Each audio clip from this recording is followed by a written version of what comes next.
Alam mo ba na may mga patay na naghahanap ng doktor sa Pilipinas?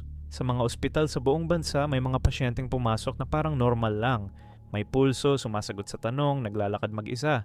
Pero pagka-check ng mga nurse sa database, patay na pala sila ilang oras o araw na ang nakalipas. Sa isang ospital sa Quezon City, may lalaking nag-walk-in para sa sakit ng dibdib, complete vital signs, nakakausap ng maayos. Pero nung i-verify ang identity niya, namatay na pala siya 3 araw na ang nakalipas sa ibang ospital. Ang mas nakakatakot, nakikita sila sa CCTV na pumasok at lumabas ng ospital. Hindi multo na transparent, tunay na katawan.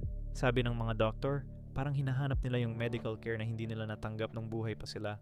Yung mga namatay dahil hindi naabot sa ospital, bumabalik para magpagamot. Ngayon, takot na ang mga medical staff kasi paano mo malalaman kung yung pasyente mo ay buhay pa talaga o multo na naghahanap ng gamot na hindi na niya kailangan. May nakita ka na bang ganito sa hospital ninyo?